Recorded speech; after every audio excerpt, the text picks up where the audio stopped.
Malamang gusto mo din palakihin ang TikTok account mo. Share ko tong tips na naging effective din sa akin.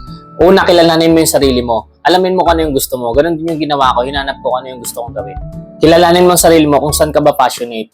Kung ano yung passion mo. Mahilig ka sa comedy, sa passion, o kaya naman sa travel, gawin mo. Gumawa ka ng mga video content about dyan at maging consistent ka lang. At kapag consistent ka, makaka-attract ka din ng mga audience na interested dyan sa content mo. Subukan mong seryosohin ang paggawa ng content mo. Hindi naman kailangan perfect, pero dapat clear yung audio mo at saka yung video mo. And mas maganda kung meron kang maayos na lighting. Gawin mong nakakatuwa yung video mo, entertaining, o kaya educational, basta may value. And maganda kung merong hook sa umpisa para hindi agad mag-swipe yung mga viewers mo. Subukan mo din gumamit ng mga trending music o kaya naman trending sounds. Mag-post ka everyday, try mo lang at maging consistent ka. Dahil the more na consistent ka, mas may chance na mag-viral yung mga ginagawa mo. And syempre, pag nagawa ka ng content mo, huwag mong kalimutan na mag-reply din sa mga comment nila. Kung may mga comments sila sa mga video mo, para mas i-push ka pa sa For You feed ni TikTok. And try mo din makipag-engage sa mga katulad mo na may kasing niche na content creator o gumagawa ng video.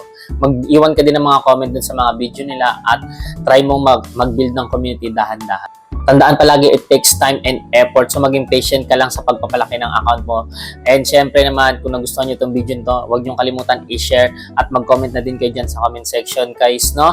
Ay mag-iwan kayo ng comment dyan. And kung may time kayo, bisitahin nyo yung live natin, guys, no? Tawagin nyo direct din. Akong bahala sa inyo.